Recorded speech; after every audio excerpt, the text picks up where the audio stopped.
Bagalkot BJP ಬಂಡಾಯಕ್ಕೆ B Y Vijayendra break. ಉಪಚುನಾವಣೆಗೆ BJP ಸಾರಥಿ ವಿಜೇಂದ್ರ ಕಹಳೆಯನ್ನ ಊದಿದ್ದಾರೆ. ಬಾಗಲಕೋಟೆ ಬೈ ಎಲೆಕ್ಷನ್ ಗೆಲ್ಲಲು ಭಾರಿ ರಣತಂತ್ರವನ್ನ ರೂಪಿಸ್ತಾ ಇದ್ದಾರೆ. ಬಾಗಲಕೋಟೆ ಬಿಜೆಪಿ ಬಂಡಾಯಕ್ಕೆ B Y Vijayendra break.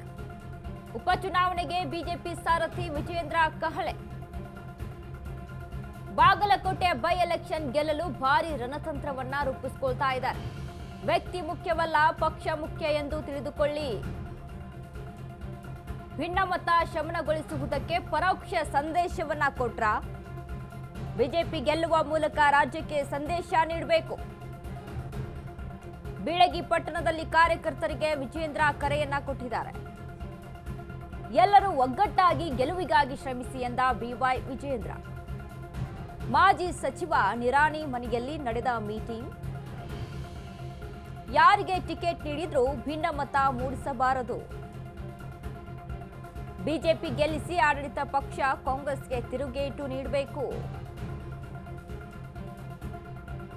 Bagalkot BJP ಬಂಡಾಯಕ್ಕೆ ಬಿವೈ ವಿಜೇಂದ್ರ ಬ್ರೇಕ್. ಬಿಜೆಪಿ ರಾಜ್ಯಾಧ್ಯಕ್ಷ ವಿಜೇಂದ್ರಗೆ ಉಪಚುನಾವಣೆ ಗೆದ್ದೇ ಗೆಲ್ಲಬೇಕು ಅನ್ನುವಂಥ ಹಠ ಒಂದು ಕಡೆ ಜೋರಾಗಿ ಇದೆ. ಹೀಗಾಗಿ ಬಾಗಲಕೋಟೆ ಹಾಗೂ ದಾವಣಗೆರೆ ಉಪಚುನಾವಣೆಯಲ್ಲಿ ಬಿಜೆಪಿ ಪಕ್ಷ ಗೆಲ್ಲೋದಕ್ಕೆ ಒಂದಿಷ್ಟು ರಣತಂತ್ರವನ್ನ ರೂಪಿಸಿಕೊಂಡಿರುವಂಥದ್ದು. ಎರಡೂ ಕ್ಷೇತ್ರದಲ್ಲಿ ವ್ಯಕ್ತಿ ಮುಖ್ಯವಲ್ಲ, ಪಕ್ಷ ಮುಖ್ಯ. ಹೀಗಾಗಿ ಪಕ್ಷಕ್ಕಾಗಿ ಕೆಲಸ ಮಾಡಬೇಕು, ಭಿನ್ನಮತ ಶಮನಗೊಳಿಸಬೇಕು, ಪರೋಕ್ಷವಾಗಿ ಸಂದೇಶವನ್ನ ನೀಡ್ತಾ ಇದ್ದಾರೆ ವಿಜೇಂದ್ರ. ಅಂದ್ರೆ ನನಗೆ ಟಿಕೆಟ್ ಬೇಕು, ಅಲ್ಲಿ ಬಡದಾಟಗಳಿರೋದಕ್ಕಿಂತ ಮುಖ್ಯವಾಗಿ ಪಕ್ಷವನ್ನ ಯಾವ ರೀತಿಯಾಗಿ ನಾವು ಆ ಕ್ಷೇತ್ರದಲ್ಲಿ ಗೆಲ್ಲಿಸಿ ತರಬೇಕು ಅನ್ನೋದರ ಮೇಲೆ ನಾವು ಹೆಚ್ಚಾಗಿ ಒಂದು ಗಮನವನ್ನ ಹರಿಸಬೇಕು ಅನ್ನುವಂತ ಒಂದು ಸಂದೇಶವನ್ನ ಕೊಟ್ರು. ಎಲ್ಲ ಮುಖಂಡರಲ್ಲಿ ವೇದಿಕೆ ಮುಂಭಾಗದಲ್ಲಿರ್ತಕ್ಕಂಥ ಎಲ್ಲ ಮುಖಂಡರು ನಾನು ಕೈ ಜೋಡಿಸಿ ವಿನಂತಿ ಮಾಡ್ತೇನೆ.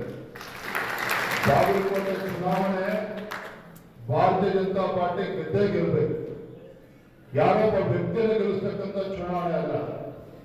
ದಾವಣಗೆರೆ ದಕ್ಷಿಣ ಇರ್ಬೋದು, ಬಾಗಲಕೋಟೆ ಇರ್ಬೋದು, ಎರಡು ಕ್ಷೇತ್ರಗಳಲ್ಲಿ ಭಾರತೀಯ ಜನತಾ ಪಾರ್ಟಿ ಗೆದ್ದಿದ್ದೇ ಆದಲ್ಲಿ ಇಡೀ ರಾಜ್ಯಕ್ಕೆ ಒಂದು ಸಂದೇಶವನ್ನು ಕಳಿಸುತ್ತದೆ. ಇಡೀ ರಾಜ್ಯಕ್ಕೆ ಒಂದು ಸಂದೇಶವನ್ನು ಕಳಿಸುತ್ತದೆ. ಹಾಗಾಗಿ ಇಂಥ ಸಂದರ್ಭ ಎಲ್ಲರೂ ಕೂಡ ಒಟ್ಟಾಗಿ ಒಂದಾಗಿ, ಯಾಕೆ ನೀವು ಕೂಡ ಬಾಗಲಕೋಟೆ ಎಲ್ಲರೂ ಕೂಡ ಬಂಧುಗಳು ಸ್ನೇಹಿತರು ಎಲ್ಲರೂ ಕೂಡ ಇರ್ತಾರೆ, ಶ್ರಮವನ್ನು ಹಾಕಿ ಭಾರತೀಯ ಜನತಾ ಪಾರ್ಟಿನ ಗೆಲ್ಲಿಸ್ತಕ್ಕಂಥ ನಿಟ್ಟಿನಲ್ಲಿ ತಾವೆಲ್ಲರೂ ಕೂಡ ಕೈ ಜೋಡಿಸಬೇಕು ಅನ್ನುವ ಮಾತನ್ನ ಸಂದರ್ಭ ಹೇಳ್ತಾ ತುಂಬಾ ಸಂತೋಷ ಆಗಿದೆ. ಬಹಳ ದಿನಗಳ ನಂತರ ಬಂದಂತ ಸಂದರ್ಭದಲ್ಲಿ ವೇದಿಕೆಯಲ್ಲಿರ್ತಕ್ಕಂಥ ಎಲ್ಲ ಮುಖಂಡರಲ್ಲಿ ವೇದಿಕೆ ಈ ಬಗ್ಗೆ ಹೆಚ್ಚಿನ ಮಾಹಿತಿಯನ್ನ ಕೊಡ್ತಾರೆ ನಮ್ಮ ಪ್ರತಿನಿಧಿ ಆನಂದ್. ಆನಂದ್, ಇದೀಗ ಒಂದ್ ಕಡೆ ಬಿವೈ ವಿಜೇಂದ್ರ ಉತ್ತರ ಕರ್ನಾಟಕ ಭಾಗದ ಬಾಗಲಕೋಟೆ ಮತ್ತು ದಾವಣಗೆರೆಯಲ್ಲಿ ಬೀಡು ಬಿಟ್ಕೊಂಡು ಆ ಕ್ಷೇತ್ರಗಳನ್ನ ಗೆಲ್ಲಿಸಲೇಬೇಕು, ಬಿಜೆಪಿ ಪಕ್ಷ ಗೆಲ್ಲಲೇಬೇಕು ಅನ್ನುವಂತ ಹಠವನ್ನ ತೊಟ್ಟು ಈಗ ಅಲ್ಲಿ ಒಂದಿಷ್ಟು ಸಭೆಗಳನ್ನ ಸಹಿತ ನಡೆಸ್ತಾ ಇದ್ದಾರೆ. ಏನೆಲ್ಲ ಅಪ್ಡೇಟ್ ಇದೆ ಆನಂದ್ ಈ ಬಗ್ಗೆ? ವನಿತಾ, ಏನಂದ್ರೆ ಈ ಬಿಜೆಪಿಯ ರಾಜ್ಯಾಧ್ಯಕ್ಷರಾಗಿರುವಂತಹ ವಿಜೇಂದ್ರ ಅವರು ಕಳೆದ ನಿನ್ನೆ ಮತ್ತು ಇಂದು ಬಾಗಲಕೋಟೆ ಜಿಲ್ಲೆಯಲ್ಲಿ ಪ್ರವಾಸ ಹಮ್ಮಿಕೊಂಡಿದ್ದಾರೆ.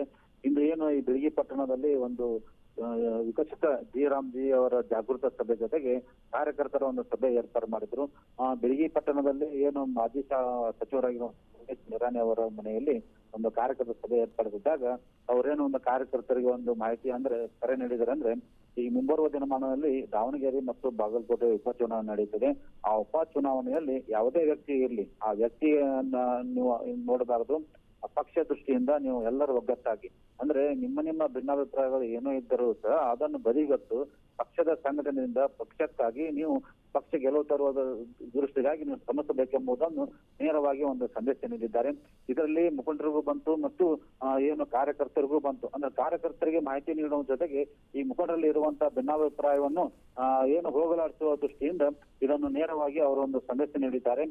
ಜೊತೆಗೆ ಅಂದ್ರೆ ಈ ಬಾಗಲಕೋಟೆ ಮತ್ತು ದಾವಣಗೆರೆ ಎರಡು ಉಪಚುನಾವಣೆಯಲ್ಲಿ ಪಕ್ಷ ಗೆದ್ದಿದ್ದಾದ್ರೆ ಕಾಂಗ್ರೆಸ್ ಪಕ್ಷಕ್ಕೆ ಒಂದು ಮುಜುಗರ ಆಗುತ್ತದೆ. ಯಾಕಂದ್ರೆ ಮುಖ್ಯಮಂತ್ರಿ ಸಿದ್ದರಾಮಯ್ಯನವರು ತಮ್ಮ ಸರ್ಕಾರ ಆಡಳಿತಾವಧಿಯಲ್ಲಿ ಈ ತರ ಎರಡು ಕ್ಷೇತ್ರದಲ್ಲಿ ಸೋತ್ರ ಅನ್ನೋದು ದೃಷ್ಟಿಯಿಂದ ಒಂದು ಕಡೆ ಕಾಂಗ್ರೆಸ್ಗೆ ಒಂದು ಅವಮಾನಕರ ಆಗ್ಬಹುದು, ಜೊತೆಗೆ ಬಿಜೆಪಿಗೆ ಆಗ್ಬಹುದು. ಈ ದೃಷ್ಟಿಯಿಂದ ಅವರು ತಮ್ಮದೇ ಆದಂತಹ ಒಂದು ರಾಜತಂತ್ರಿಗೆ ಕಾರ್ಯಕ್ಕೆ ಮಾಡ್ತಾ ಇದ್ದಾರೆ. ಅದು ಮುಂಬರುವ ದಿನದಲ್ಲಿ ಎಷ್ಟೊಂದು ಸಫಲ ಆಗುತ್ತೆ ಎಂಬುದನ್ನು ಕಾಯ್ದು ನೋಡಬೇಕಾಗಿದೆ. ವನಿತಾ, ಥ್ಯಾಂಕ್ ಯು ಆನಂದ್ ನಿಮ್ಮೆಲ್ಲ ಮಾಹಿತಿಗೆ.